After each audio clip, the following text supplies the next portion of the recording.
hakim-penghakim yang menghakimi. Ada yang lari, ada yang mendekati ingin membela, ada yang ketakutan dan lain sebagainya. Artinya apa? Bahwa apa yang diajarkan oleh Tuhan oleh murid-muridnya belum bisa diterima dengan baik, belum bisa dimengerti dengan baik. Rupanya Roh Kudus belum bisa membuka pikiran, atau mereka belum mau, masih menutup diri untuk melihat, mengerti perjalanan salib Tuhan Yesus Kristus. Itu banyak hal yang terjadi yang dilakukan oleh murid-murid. Bagaimana misalnya satu contoh saja, saat Tuhan Yesus menghardik Petrus dan Tuhan Yesus berkata, "Penyalan kau dari hadapanku." Ya, maunya Petrus membela Yesus. Secara manusia ya, itu guru saya bela. Tapi justru disalahkan oleh Tuhan. Artinya bahwa Tuhan tidak memerlukan pembelaan mereka kalau dia mau. Tapi dia nggak mau dan tidak harus dilakukan. Dan dia harus mengalami penderitaan, diolok-olok, disesat, diejek, ini. Kalau andainya misalnya Tuhan Yesus mendengarkan suara Petrus dan mengusir iblis itu dan mengusir penghujat-penghujat itu dan mungkin membunuh yang orang itu, ya pada jadi berarti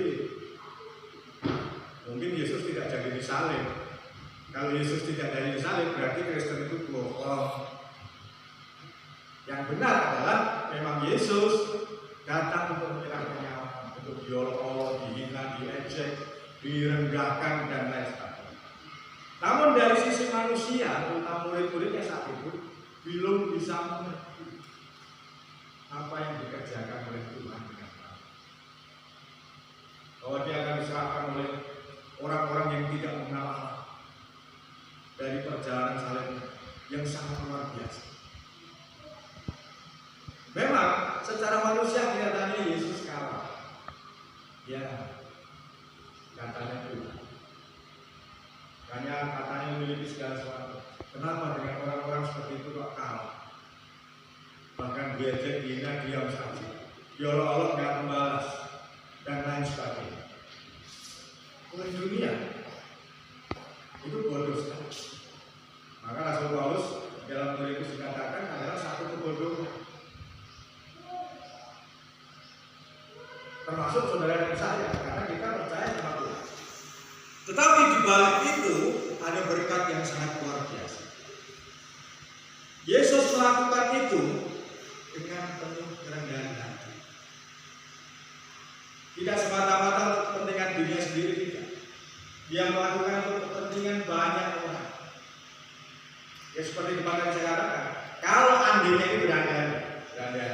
Kalau andainya Tuhan Yesus melawan, kemudian dia menang, apa jadi?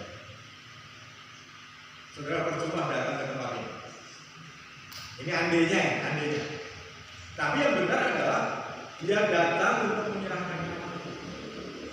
Walaupun dia orang diajak dihina dan akhirnya sampai mati di atas kayu.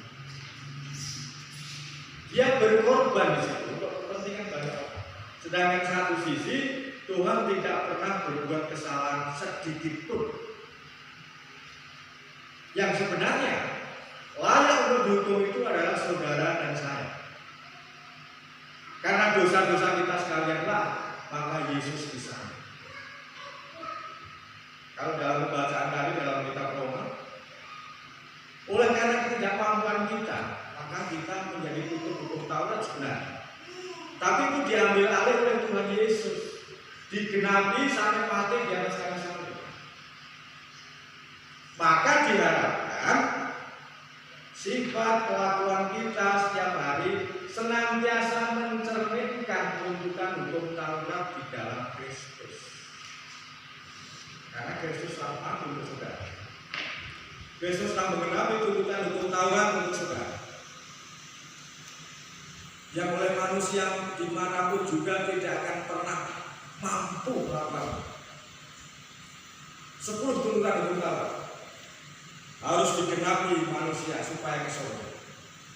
Kalau ada manusia di atas bumi ini yang bisa memenuhi 10 hukum Taurat. Tanpa Yesus dia bisa ke surga.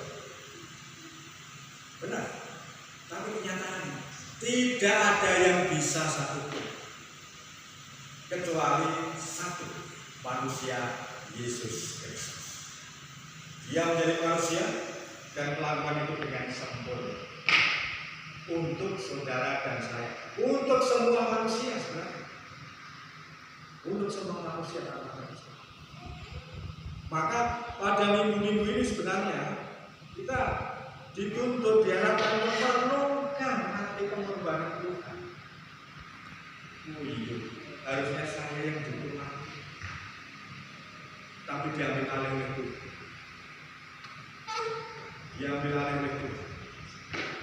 Harusnya saya yang harus menerima hukuman ini, tapi diambil alih oleh Tuhan dengan sukacita, dengan kerendahan hati. Dia tidak membalas, tidak ganti memfitnah dan lain sebagainya. Nah, hal-hal seperti ini diajarkan Yesus pada murid-muridnya supaya mereka paham, supaya mereka mengerti. Tapi akhirnya setelah sekian waktu Tuhan meninggal, kebangkitannya, kemudian Rasul Petrus menulis suratnya, dia mulai memahami. Karena Injil Kristuslah kita berada dalam keadaan penderitaan. Kita dalam keadaan mungkin dihina, diejek dan lain sebagainya. Karena Injil Kristus. Memang saat itu kita bisa melawan menolak dan berpihak kepada mereka, aman. Oh iya, saya ikut kamar itu. Daripada saya jadi orang Kristen diejek, dihina. Oke, kancane banyak temennya.